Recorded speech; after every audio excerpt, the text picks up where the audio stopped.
Day as well. We know Donald Trump gave a, unindicted co-conspirator #1 gave a pardon to a criminal named Lieutenant General Michael Flynn.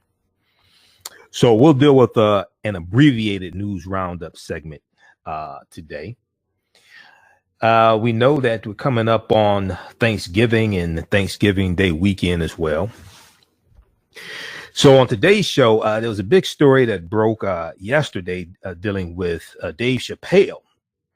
Dave Chappelle put out a video on Tuesday, November 24th, put it on Instagram, calling on his fans not to watch the Chappelle Show on Netflix, not to watch the Chappelle Show on Netflix. And this ties into the deal that he had through Comedy Central and through Viacom CBS.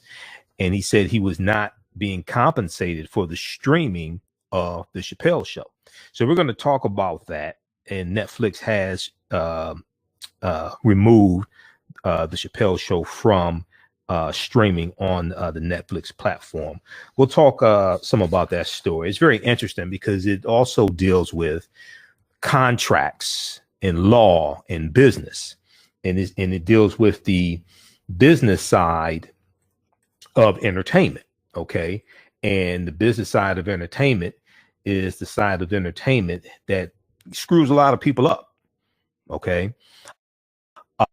They don't understand contract and law, don't understand business. They're the performer, and many of them end up getting screwed out of money.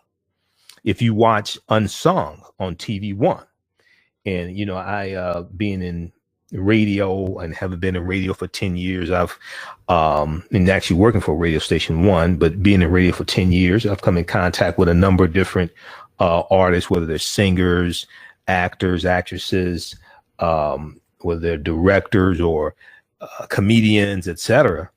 And it's a dirty business. And then 20 years ago, I worked at another radio station in sales and met a lot of entertainers and famous people who are still around today. But understanding the business side is something entirely different. It's and a lot of people like LL Cool J have said, I never met LL Cool J, but I met people who knew him. Halle Berry's in the news. So I met her ex-husband, Eric Benet. That's a whole interesting story. We ain't gonna get into that though, but that's a whole interesting story right there. I get in trouble talking too much, but but anyway, it's a whole nother set of it's a whole nother business. Some people say it should be called business show as opposed to show business, because it's business first and show secondly. So we'll talk some about this story dealing with Dave Chappelle. It's very interesting, and one of the reasons why it's so interesting is because he talked about the fact that he didn't make a lot of money from the Chappelle Show.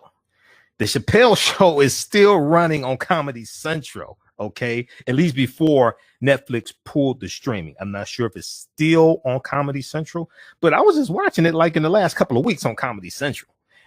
It's still hilarious, okay? And a lot of times you see things like this. Let me give you an example. We posted an article on our Facebook fan page, The African History Network, a couple of days ago. Now, I picked it up from the Ricky Smiley show on Facebook, okay, because I follow Ricky Smiley on Facebook. And it was an article from, I think, June of 2019. It was an interview done with Fantasia Barrino, the actress Fantasia. She was on America's Next Top, American Idol. She was on American Idol. We're familiar with Fantasia. And Fantasia, in this article, and we'll probably talk about it on our Sunday show, she stunned a lot of people saying that she lost almost everything, financially in her career. And today she drives herself around. She doesn't have a chauffeur. She doesn't have a cook, at least one, daily. She doesn't have a cook. She cooks her own food, things like that. So she started doing things more for herself and paying more attention to her finances. And the woman who was interviewing her said, well, you have money for this, you have money for that, blah, blah, blah. You've got it. And she said, you don't know that. She said, there's a lot of entertainers who you see, they're putting on this front like they have all of this and they don't. And that's real, especially when you read some of the contracts. That's real. Okay. And one of the things that happened in the industry, and I knew promoters, I knew people I knew people who were representatives for record companies back in the late 90s. Okay. Back like 98, 99, going into 2000.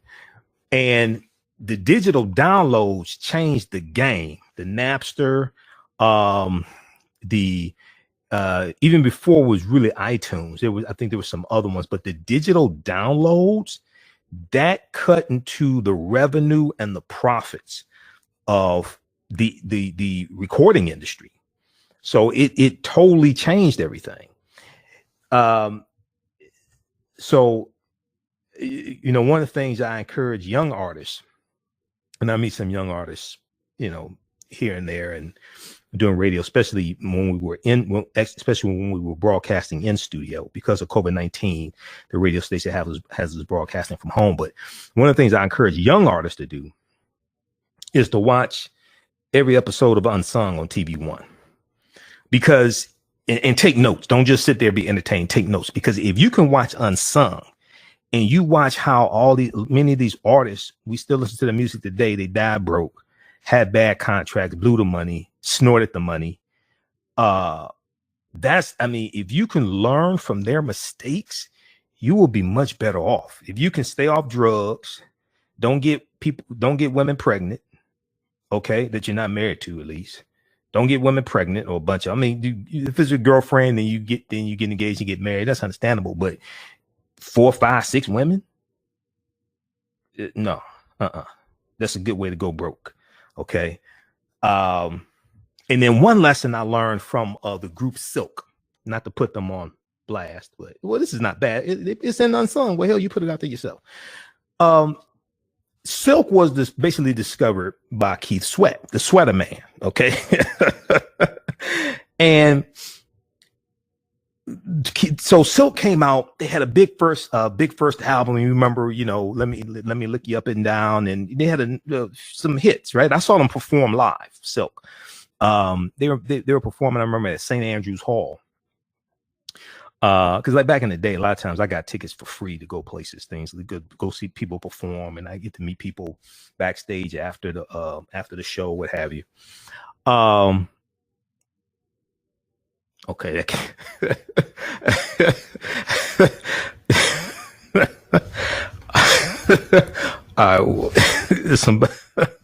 There's some hotel stories I'm not going to talk about, but but anyway, so one of the things so a lot of people ask, well, what happened to Silk, right? What happened was their second album that came out, they wanted more control, more creative control over that, as opposed to Keith Sweat having control over it. So there was, some type of disagreement, and what happened was, if I remember correctly, Silk ended up getting more creative control over their second album, and it flopped.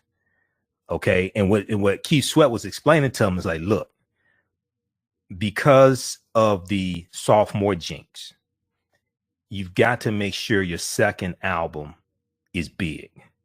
I'm paraphrasing, but let me produce this. Then your third album, you can have more creative control there. And a lot of times when you have young artists, they don't know the industry. They have that big first album and they think they're hot. And it's like, there's no guarantee your next album's going to be banging. I've seen it a number of times that sophomore album flops and you don't hear from the people again. The other thing is, the other side of that industry is that you could end up that second album flops. The record company fronts the money for studio time, production, marketing, things like that, right? you could end up owing the record company money. You could end up owing the record company money. And there's been a lot of people who left the industry still owing the record company money. So it's you know, whether you talk about being a comedian, I knew a lot of comedians, and you know, back in the day, here in Detroit, and whether you talk about Cheryl Underwood, who's on The Talk. I met Cheryl Underwood. She's a sister Zeta Phi Beta Sorority Incorporated. I met her back in the day when I was in radio sales. There's a lot of people. Some of them passed away. You know, comedian Big Daddy Fitz here in Detroit, comedian Kool-Aid here in Detroit. There's people I knew back in the day. So it's a vicious business whether you're talking about being a comedian, actor, recording artist, singer, whatever. It's a vicious business.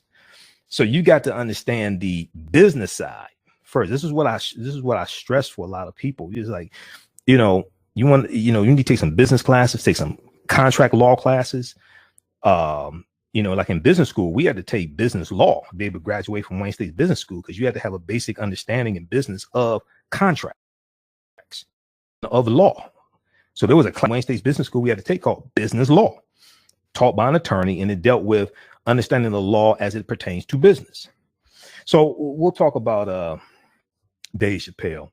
Then Ricky Schroder. Remember Ricky Schroder from Sliver Spoons with Alfonso Ribeiro, you know, Carlton Banks, and he went on, and Ricky Schroder went on to do NYPD Blue. Ricky Schroder is getting a lot of backlash on social media, and rightfully so. Ricky Schroder, along with the MyPillow guy, the MyPillow CEO, Mike Lindell, that you see the commercials of. Mike Lindell is a big Donald Trump supporter, if y'all don't know. So, you know, we posted a meme on our Facebook fan page, the African History Network. It said, if you're thinking about buying MyPillow for the holidays, something, you may want to rethink that, because Mike Lindell contributed to the $2 million to help bail out alleged killer Kyle Rittenhouse. You know, Kyle Rittenhouse in Kenosha, Minnesota, Kenosha, Wisconsin, who killed the two Black Lives Matter activists. They were white men, but they were Black Lives Matter activists also.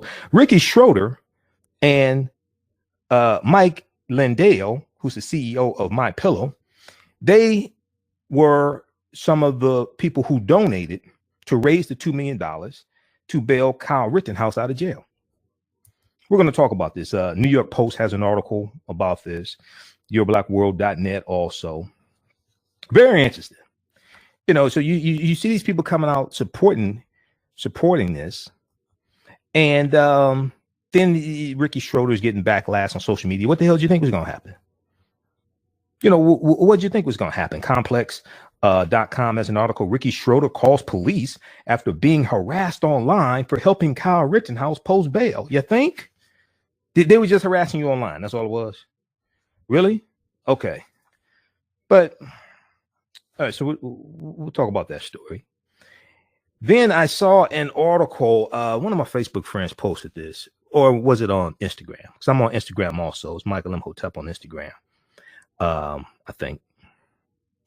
But this was an article from October 8th, 2019. Africa has the highest number of female inventors in the world.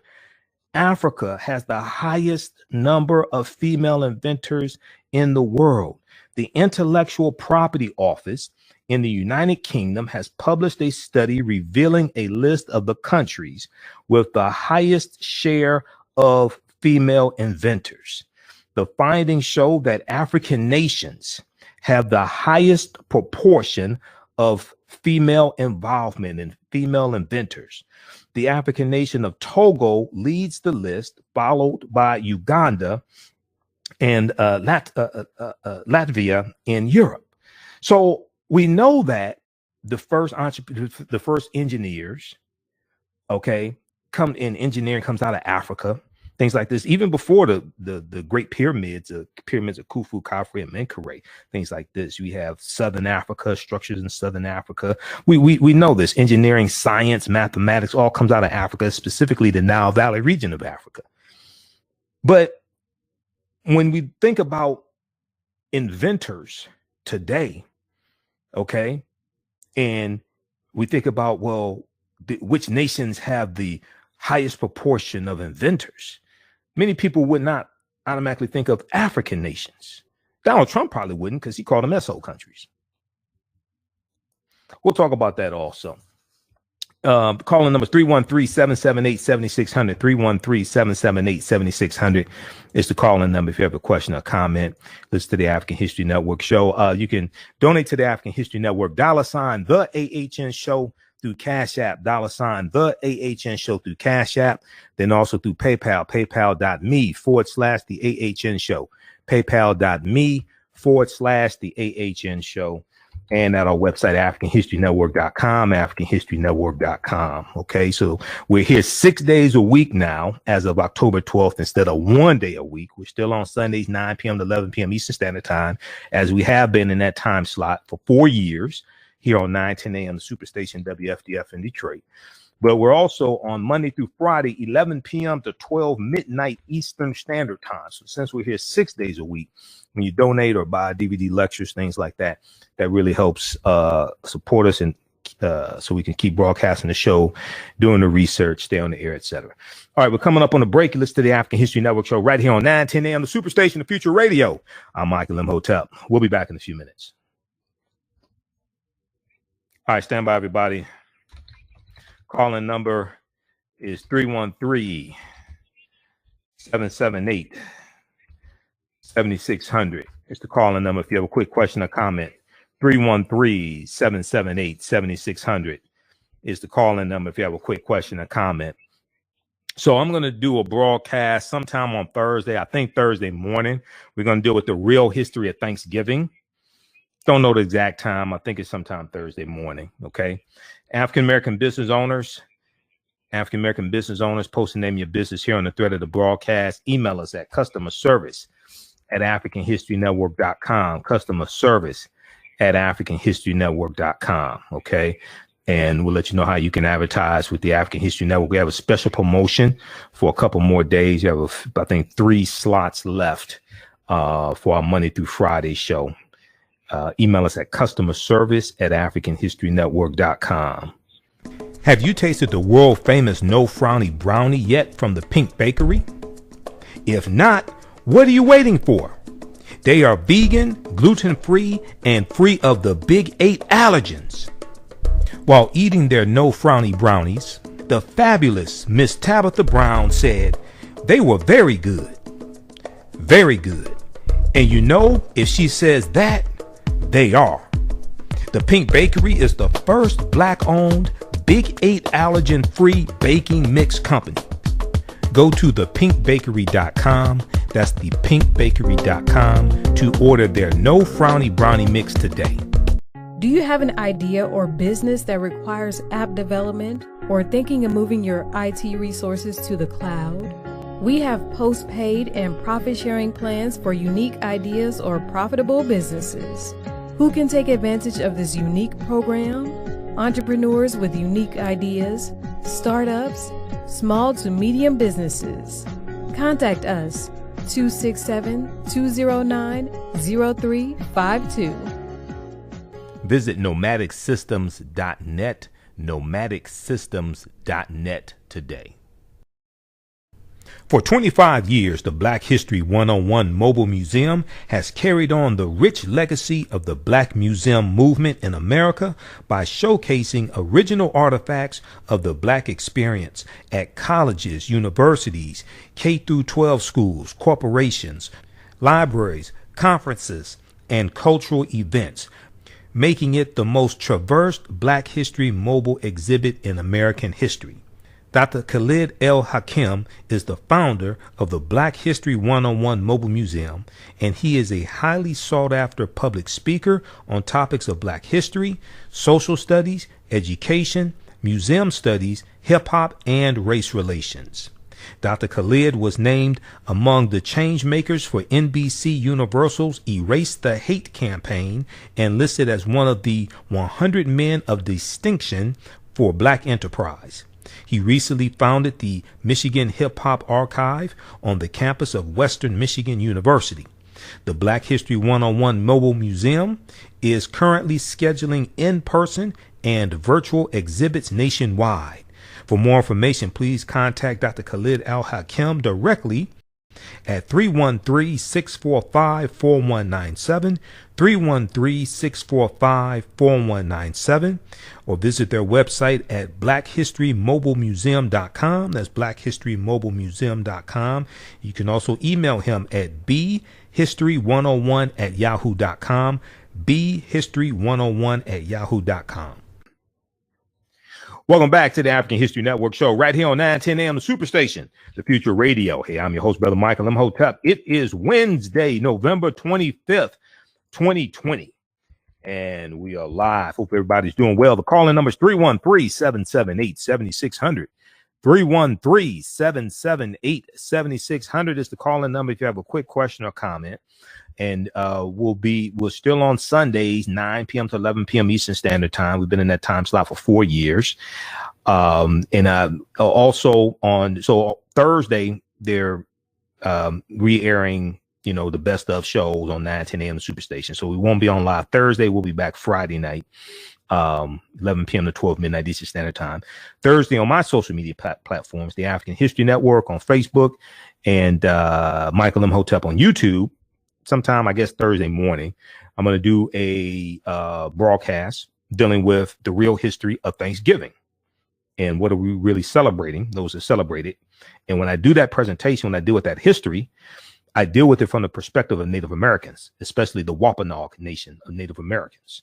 Okay, so we deal with the real history, what happened in 1621. What we were told was the first Thanksgiving. So we deal with all that history, and then how did Thanksgiving become a national holiday going back to the Civil War? Okay, right around 1863, the first National Day of Thanks.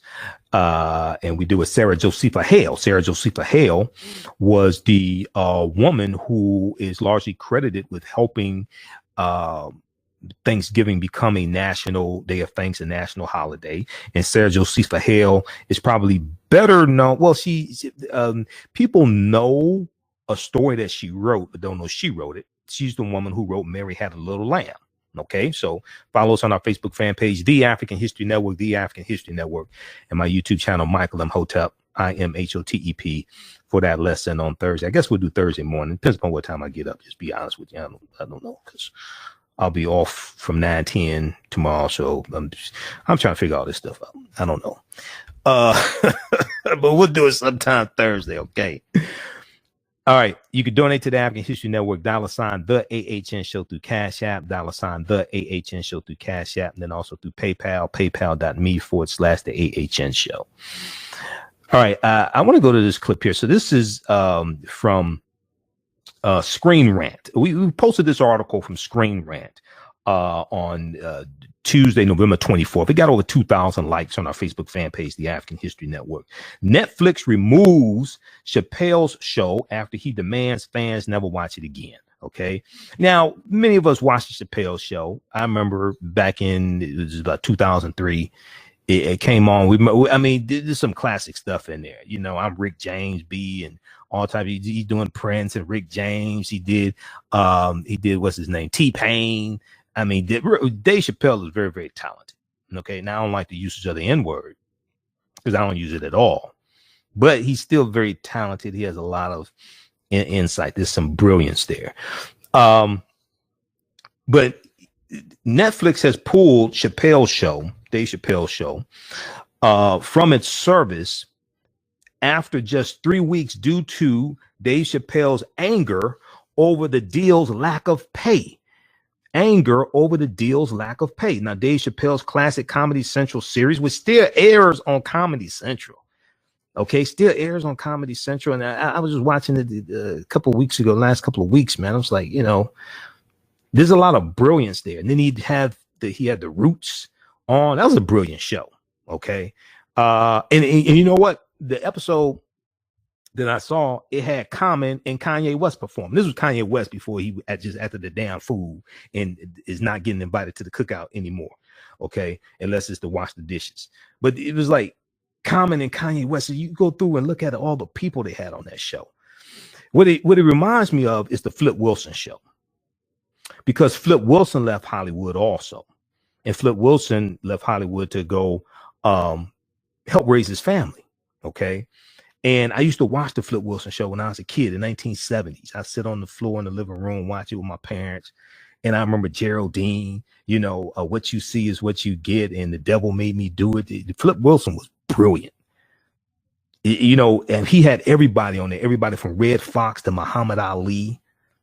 All these people on the Flip Wilson show is one of the, I think Spire on which the Spire TV, the Spire cable channel, which is owned by Magic Johnson. They used to show the Flip Wilson show a lot. I don't know if they still show it, but if you watch the Flip Wilson show, check that out, man. You'll see all these people that he used to have on the show. I think he was on 5 seasons and he ends up leaving Hollywood and going to raise his family. Then he came back in about 1985 on the TV show Charles and Company or something like that. It was like a kind of like a clone of the Cosby Show. It was on a different network. It was on the ABC network, if I remember correctly. Cosby Show was on NBC. So season 2 of the Cosby Show, Flip Wilson comes with his sitcom about an African-American family. His wife was played by Gladys Knight.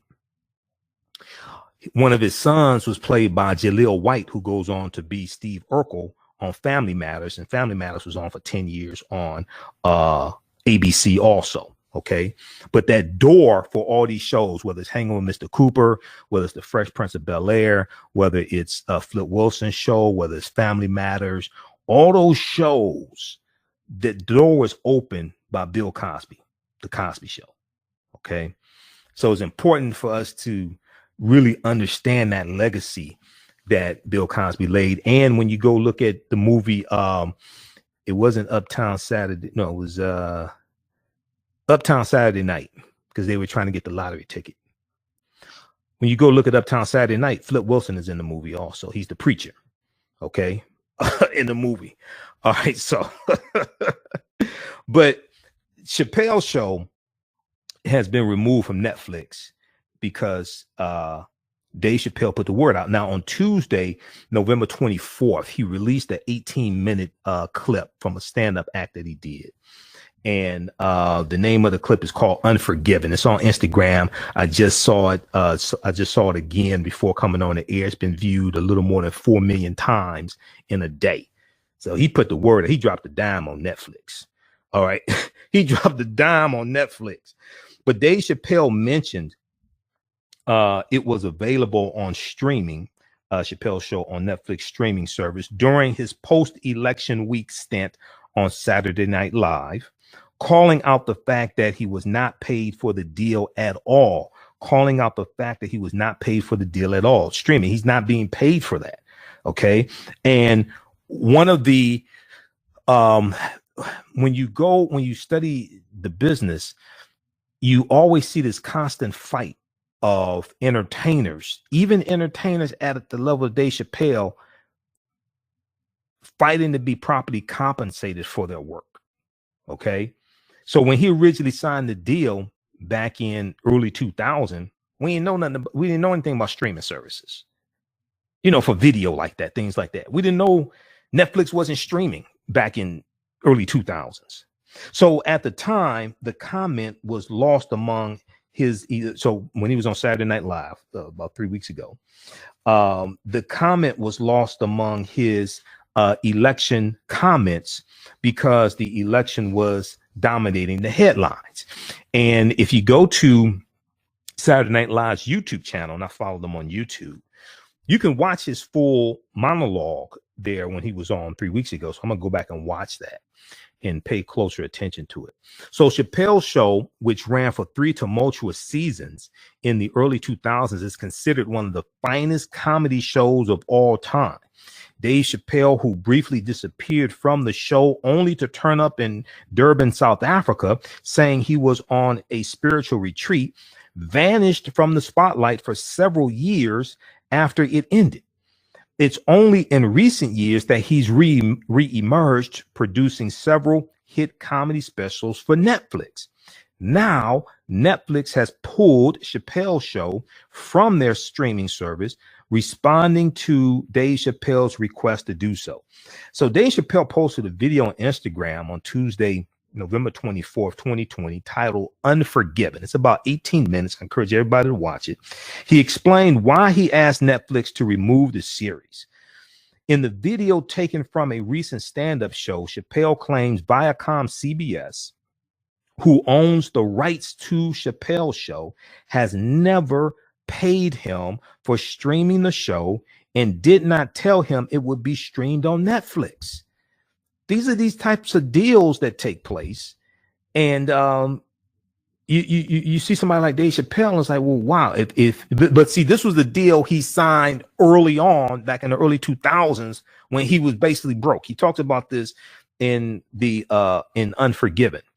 And he signed a deal. He didn't understand the business. He was young. He didn't have any money.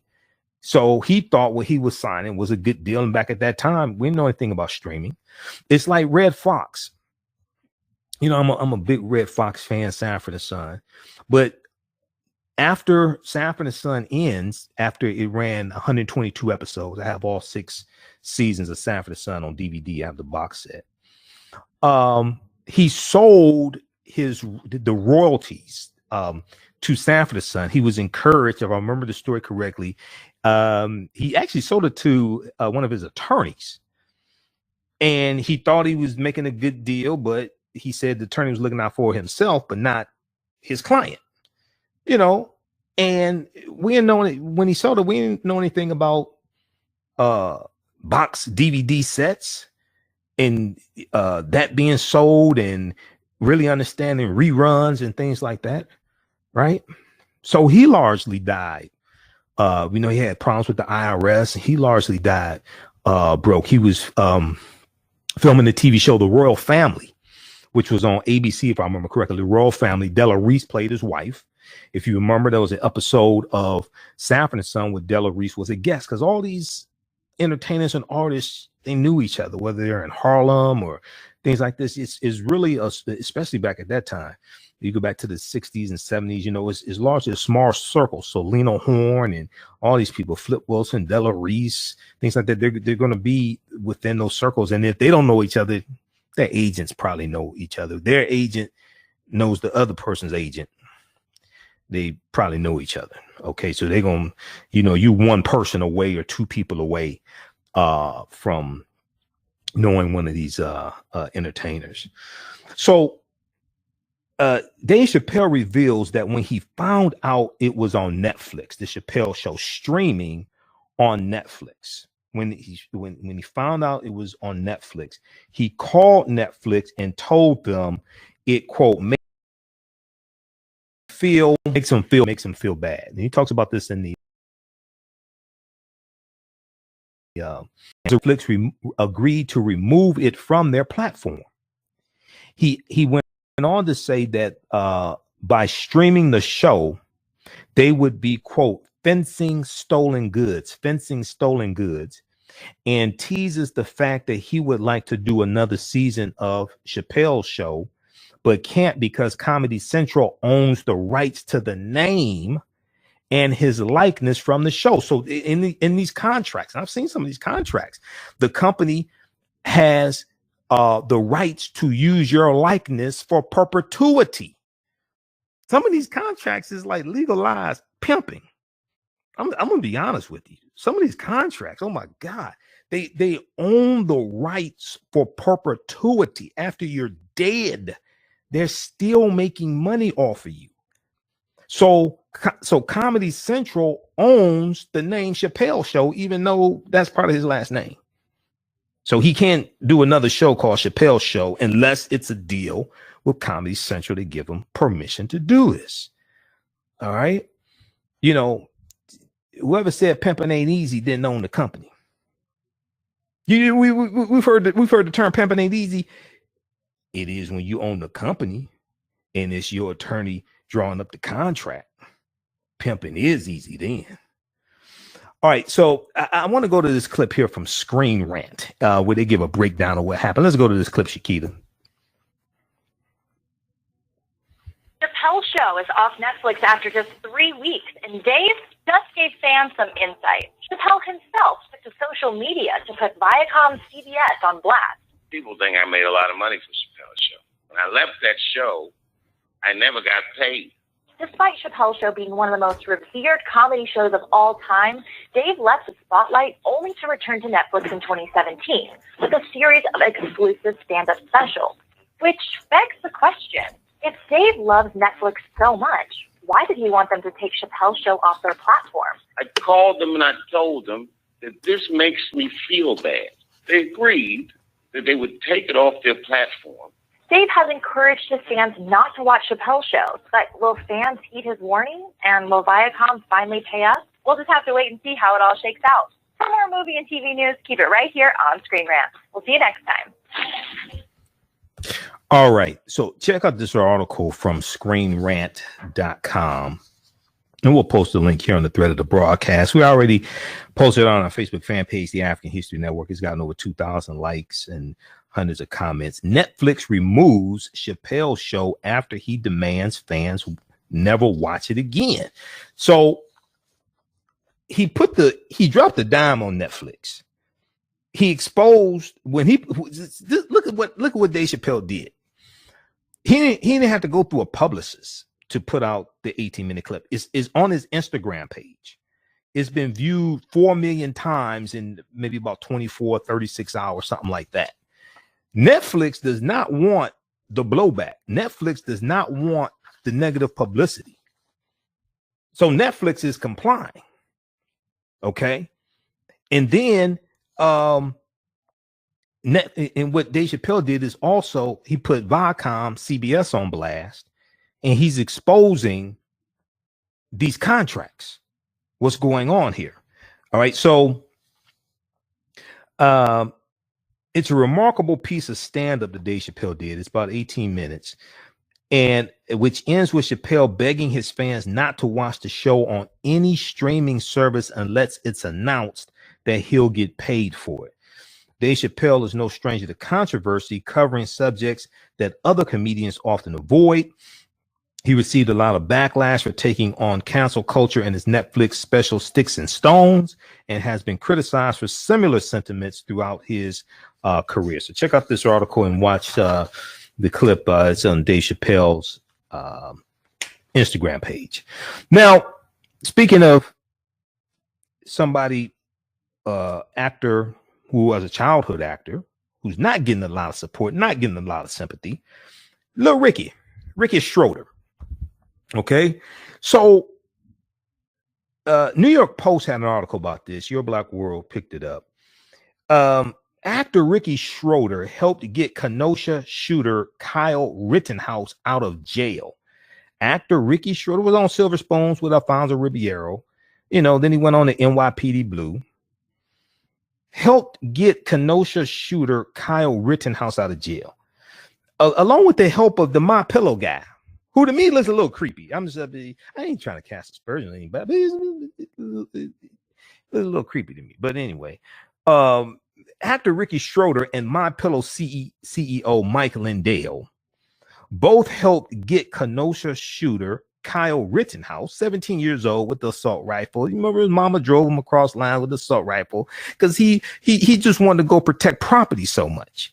Okay, this is after Jacob Blake was killed, and there were protests going on, and some fire setting windows, broken things like this, right? But he just wanted to travel across state lines to protect property so much, because if Black people don't need being protected, it's property that needs to be protected. Okay, so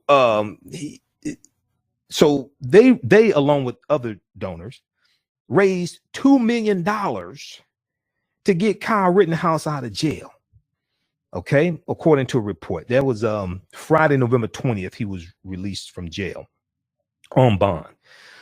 So he faces murder charges in the August 25th shooting during a Black Lives Matter protest in Kenosha, Wisconsin. And Kyle Rittenhouse posed for a picture with the NYPD Blue actor, Ricky Schroder, after the bond was posted by his lawyers on Friday, November 20th, CBS affiliate WBBM TV reported. Now, Lynn Wood, L-I-N, Lynn Wood, one of Kyle Rittenhouse's attorneys, posted the photo on Twitter shortly before 9 p.m. that day. Free at last, Wood wrote on the post, which shows a smiling Kyle Rittenhouse standing between Ricky Schroder and attorney John Pierce. Thank you, all donors. Thank you, all patriots. Thank God Almighty. Okay, how's it that they're patriots? How's it that they're patriots? First of all, it's illegal for you to have a gun in the first place. So how are they patriots? I don't understand this. So Kyle Rittenhouse of Antioch, Illinois, claims he acted in self-defense when he shot and killed protesters Anthony Huber, Huber, 26 years old, and Joseph Rosenbaum, 36 years old, and wounded a third man while with a militia group during protests of the police shooting of Jacob Blake. Jacob Blake was shot 7 times in the back by Kenosha cops during a domestic disturbance, sparking anti-police demonstrations. I just find it interesting. You got these militia groups. They want to go protect property. They're not coming in to protect African Americans from the police. They're coming in to protect property. Okay. So Kyle Rittenhouse fled to Illinois, but surrendered to police there the following day and was later extradited back to Wisconsin to face trial. The teen has become the darling of conservative and pro-gun rights groups. Okay. Now, did Breonna Taylor's boyfriend, who had a legal gun, did he get the support of these gun rights groups? Did he get the support of the NRA and the police? Bust down the door. He said they did not announce themselves. Okay, he fires a shot. In now, according to Kentucky Attorney General Daniel Cameron, the boyfriend shot one of the officers in the thigh. Now, when the Kentucky State Police did the ballistics test, they said it was not conclusive that the bullet came from his 9mm gun. Okay. USA Today has an article dealing with how the ballistics don't line up with the story that Kentucky Attorney General Daniel Cameron was telling. We dealt with this on this show. There's an article from USA Today that breaks this down and deals with the ballistics. Kentucky State Police said the ballistics report is inconclusive that the 9mm bullet that came out of the officer's thigh or officer's leg was fired by Breonna Taylor's boyfriend's gun. Okay, so but anyway, so check out the rest of this article here. We know that Ricky Schroder, so more than $500,000 has been raised through a legal defense fund, and through donations from high-profile supporters, WBBM reported, including Mike Lindell, CEO of MyPillow, and Ricky Schroder, who first gained fame as a childhood actor in the 1979 classic The Champ alongside Jon Voight, and then later the 1980s sitcom Sliver Spoons. Meanwhile, Kyle Rittenhouse's release on bond did not sit well with John Hubbard, whose son was killed by Rittenhouse. He said, quote, he has people out there who will help him, organizations, militia groups, raising money for his defense right now. He thinks he's above the law. Reminds me of Donald Trump. He's been treated as such by law enforcement. He believes he's justified in the case, and for him to run would not surprise me. Okay, so now also the other thing is that Kyle Rittenhouse allegedly used $1,200 from a coronavirus stimulus check from the federal government to purchase the AR-15 assault rifle used in the shooting. But it's illegal for him to own the gun because at the time he was 17 years old. So that's a felony. You're using federal funds to commit a felony? Because he was under 18 years old, Rittenhouse allegedly bought the weapon through an older pal, Dominic Black, who now faces felony charges in the case and is awaiting trial for his role. So you use federal funds to commit a felony? Really? Huh. Okay. Check out this article from the New York Post. We posted on our Facebook fan page, the African History Network. Actor Ricky Schroder helped get Kenosha shooter Kyle Rittenhouse out of jail. Then little Ricky, have a flashback to Lucille Ball and I Love Lucy, little Ricky there. But then little Ricky calls the police after being harassed online for helping alleged killer Kyle Rittenhouse post bail. So we can file this under what the hell do you think was going to happen, little Ricky? Ricky Schroder is getting some well-deserved hate from helping alleged mass shooter and alleged murderer Kyle Rittenhouse make bail. Law enforcement sources told TMZ that authorities were dispatched to the actor filmmaker's house after he called them to review, quote, negative social media posts, end quote, made about him. Unlike Kyle Rittenhouse's actions, none of these messages and posts were deemed, quote unquote, life-threatening. Instead, they merely hurt his fragile feelings, according to complex.com. Complex.com has this article. They hurt his fragile feelings, forcing him to try to tell on the trolls and get the police involved. So this past weekend, we know TMZ reported that the NYPD Blue actor donated 6 figures to Kyle Rittenhouse's bail fund. Per the suspect's attorney, Lynn Wood, Ricky Schroder donated $150,000 to help Kyle Rittenhouse pay the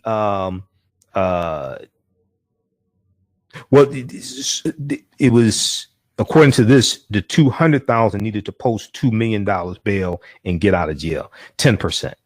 Okay, so if you only had to pay $200,000, then most of this came from little Ricky, $150,000, according to TMZ.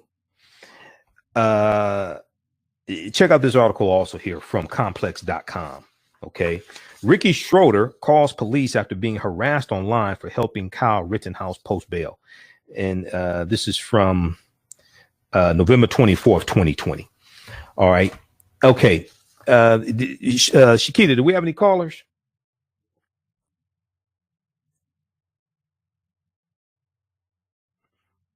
Did we have any callers, Shakita? Okay, let me know. No callers. Okay. All right. And then lastly, I want to get to this other story here. How's everybody doing? Everybody share this broadcast on social media platforms. Invite your friends to tune in also. You can donate to the African History Network, $ the AHN Show through Cash App, $ the AHN Show through Cash App, then also through PayPal, paypal.me/the AHN Show, paypal.me/the AHN Show, and at network.com. Africa has the highest number of female inventors in the world. Africa has the highest number of female inventors in the world. This was an article I saw from businessinsider.com. And somebody posted this. I can't remember whether it was on Facebook or Instagram, one of my friends on Facebook and Instagram, but it came out October 8th, 2019. So we posted it on our Facebook fan page, the African History Network. It got hundreds of likes. So I said, we need to talk about this because, see, you know, this probably would surprise Donald Trump if he actually read, because he said, you know, these African nations were S-hole countries, right? A new study by the United Kingdom's Intellectual Property Office has explored gender profiles in patenting across the world, like patenting in inventions, patenting across the world. The research titled An Analysis of Female Inventorship found that the highest share of female inventors are in Africa. The highest share of female inventors are in Africa. According to the study, the African nation of Togo, T-O-G-O, that now some people, Donald Trump will probably look at that and call it to go. Togo. No, it's Togo. T-O-G is Togo, not Togo. Togo. But the African nation of Togo has the highest proportion of female involvement in patent applications, looking at the period of time from 1998 to 2017. Uganda is second in the world with 44.5%, followed by Europe's Latvia in third place with 39.05%. Overall, there are 5 African nations on the list of the top 10 countries with the most female inventors. 5 African nations on the list of the top 10 countries with the most female inventors. So the top 10 countries with the highest number of female inventors are Togo, 57%, Uganda, 44%, Latvia, 39%, Liberia, 38%, Rwanda, 37%, Cuba, 36%, Botswana, 35%, Sri Lanka, 34%, Papua New Guinea, 29%, and Georgia, the European nation of Georgia, 29%. So you have 5 African nations: Togo, Uganda, Liberia, Rwanda, and Botswana. 5 African nations out of the top 10 countries in the world with the highest percentage of female inventors. Now, looking at the recent trends in female inventorship across the world, the report also found a slow but gradual increase in the number of female inventors in all global patent applications. Before 1965, the share of female inventors in the world was generally between 2% and 3%. Before 1965, the share of female inventors in the world was generally between 2% and 3%. Now, this has since grown from 6.8% in 1998 to 12.7% in 2017. This has grown from 6.8% in 1998 to 12.7% in 2017. Now over one in 5 applications have at least one female inventor. Now over 1 in 5 applications, a little more than 20%, have at least one female inventor. More women are applying for patents as well. So this indicates that a growing increase in the share of female inventors in patent applications across the globe. All right, so check out this article here from businessinsider.com, picked up from Pulse.ng. Africa has the highest number of female inventors in the world. This is from October 8th, 2019, but it caught my eye. We posted it on our fan page, the African History Network. It got a big response, so I said, let's talk about it here as well. Also, howafrica.com and some other outlets picked up on this article, picked up on this study as well. Okay, so we'll be back Friday, and we'll be back Sunday, Thursday. Thanksgiving Day, we'll do a special broadcast, I guess Thursday morning. Follow us on our Facebook fan page, The African History Network, The African History Network. Then on Facebook and my YouTube channel, Michael Imhotep, IMHOTEP. And all my DVD lectures are available at our website, AfricanHistoryNetwork.com, AfricanHistoryNetwork.com. We have bundle packs there on my lectures as well. We have the 8 DVD set, The Africans Who Were Here Before Columbus, The Africans Who Were Here Before Columbus. And I also have a 3-hour lecture at our website dealing with the history of Christmas, ancient Kemet, the Moors, and the ancient Kemet, the winter solstice, and the history of Christmas as well. So 3-hour lecture I've done dealing with the history of Christmas. All right. So look, hey, thanks for tuning in. We're going to get out of here. Remember, the African History Network, we focus on educating, empowering, and inspiring people of African descent throughout the diaspora and around the world, because right now it's correct wrong behavior. It's not over till we win. We're going to continue for a little while longer on our social media platforms. We'll give you an update. We'll do our news roundup segment. So keep watching on our Facebook fan page and YouTube. We'll keep going for a few more minutes. Remember, right now it's correct wrong behavior. It's not over till we win. Wakanda forever. We'll talk to you next time. Peace. Stand by. All right, stand by, everybody. All right, let's continue here for a little while longer. African-American business owners, post and name your business here on the thread of the broadcast. We'll let you know how you can advertise with the African History Network. Email us at customer service at AfricanHistoryNetwork.com, customer service at AfricanHistoryNetwork.com.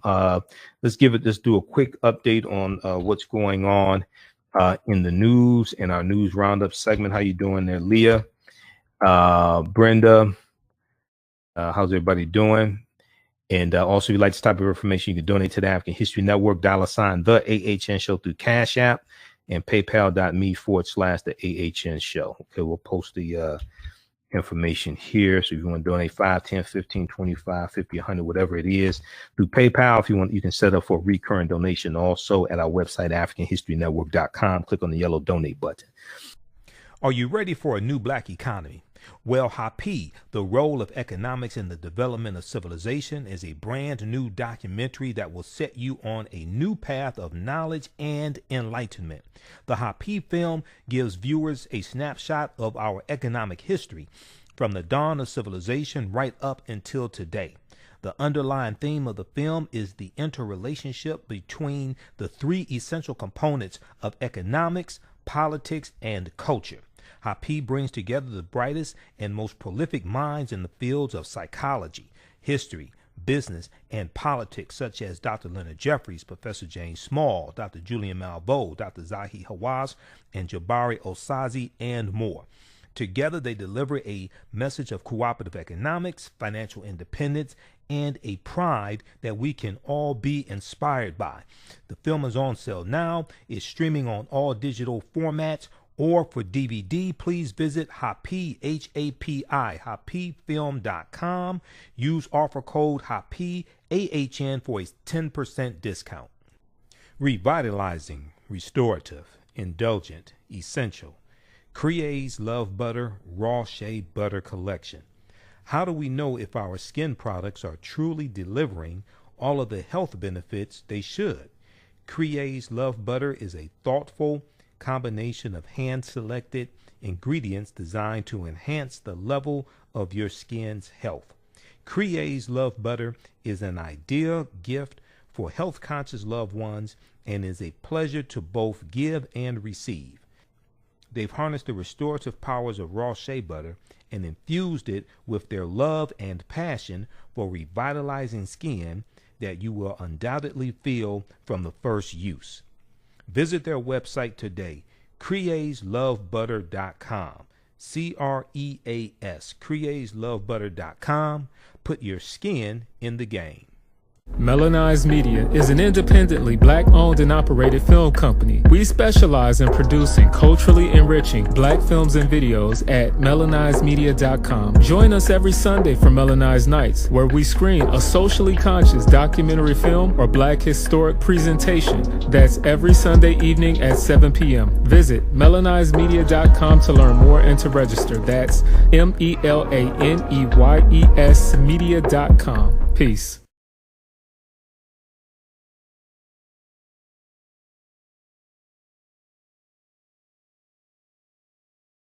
Well, as I've been saying, coronavirus is spreading, and we see that we're at 12.6 million cases, 261,000 deaths.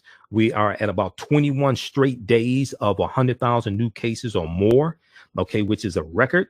As virus spread continues, cases and deaths soar. The U.S. added more than 1 million coronavirus cases in each of the last 2 weeks, for the first time since the outbreak started. So the past 2 weeks, 1 million new cases each week. The U.S. added more than 1 million coronavirus cases in each of the last 2 weeks for the first time since the outbreak started. Until this month, weekly cases numbers had not exceeded 500,000. Health experts say the soaring numbers reflect both increased testing and the spread of the virus. The virus is the infection rates are steadily increasing. Okay. So health experts say the soaring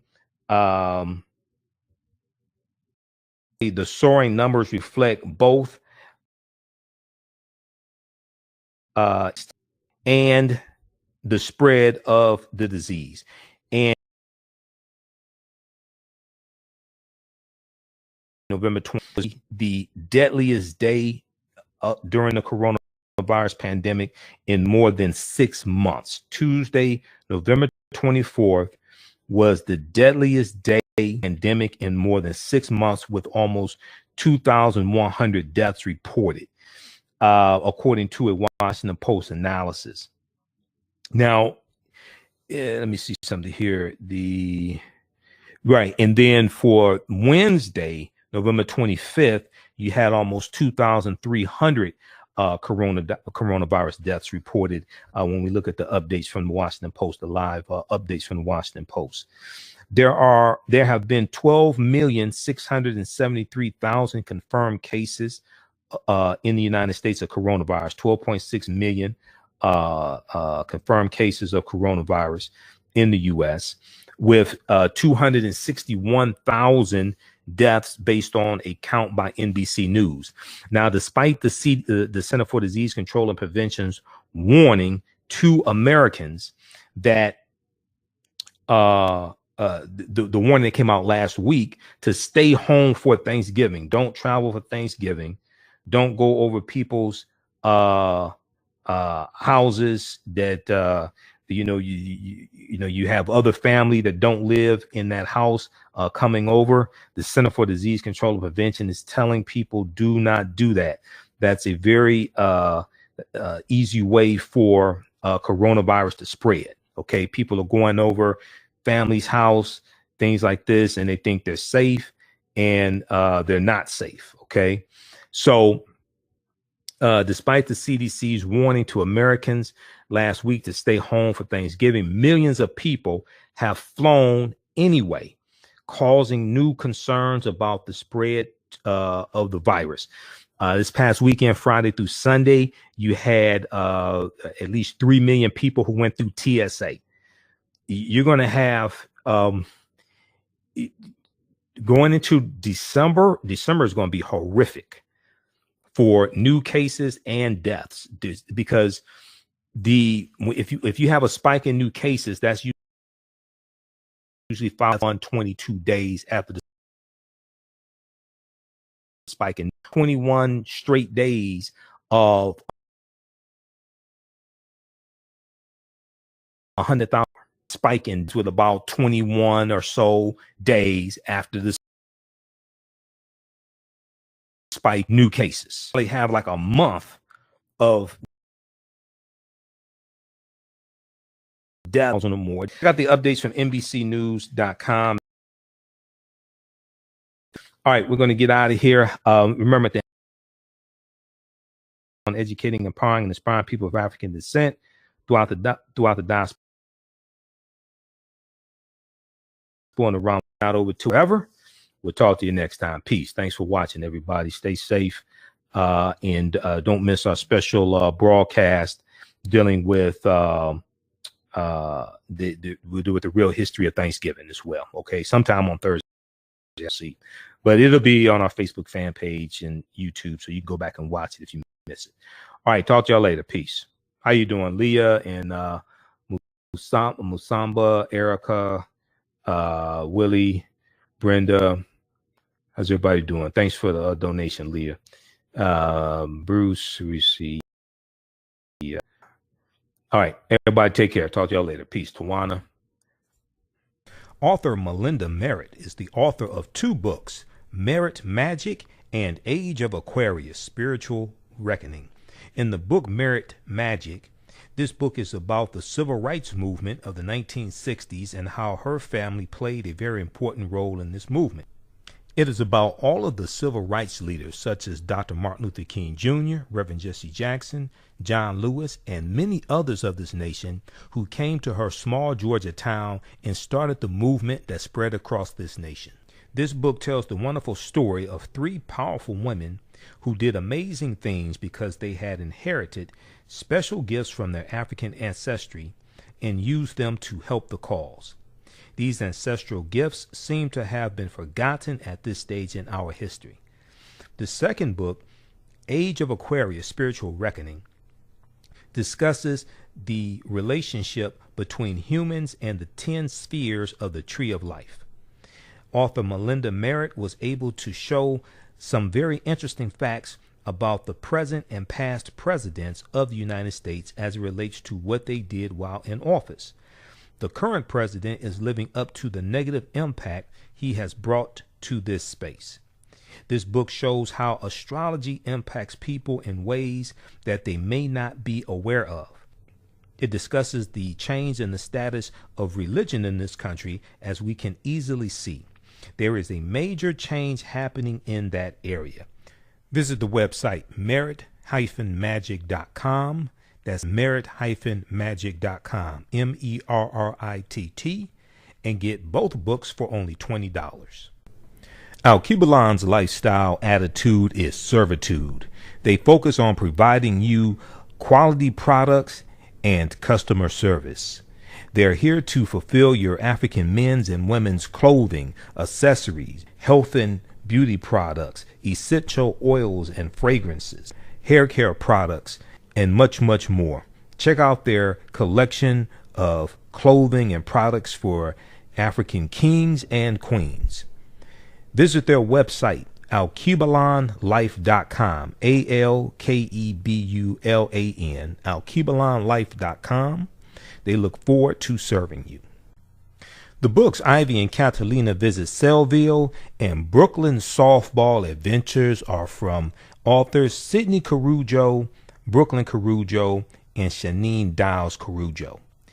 In Ivy and Catalina Visit Sellville, readers will join Ivy and Catalina as they tour the small town of Sellville with their grandparents to learn about the world of science. The girls will learn about the structures and functions of the cell. This book provides great analogies that make learning about the cell easy for kids. The book Brooklyn Softball Adventures takes readers on the journey with Brooklyn through her first 2 seasons of playing softball. Through facing adversity, Brooklyn and her teammates build their confidence and learn to love the game. The book encourages children to try new things and never accept defeat. Ivy and Catalina Visit Sellville is by Sidney Carujo and Shanine Dials Carujo. And Brooklyn's Softball Adventures is by Brooklyn Carujo and Shanine Dials Carujo. Both books are available right now at Amazon.com, BarnesandNoble.com, BooksAMillion.com, and Target.com. The revolution will not be televised. It will be digitized, coded, and branded. Don't let your young person get left behind. Join Tech Core 2 on Saturday, September 26, 2020 in their 6th straight year, providing tech, STEM, science, technology, engineering, and math, coding, and Saturday classes. Tech Core 2's mission is to develop a technology pipeline program for urban youth from kindergarten to college to career entry. Tech Core 2 offers 9 different tech classes for students in grades kindergarten through high school, including computer programming, coding, gaming, hip-hop and STEM, and video production. All classes are online with live instruction.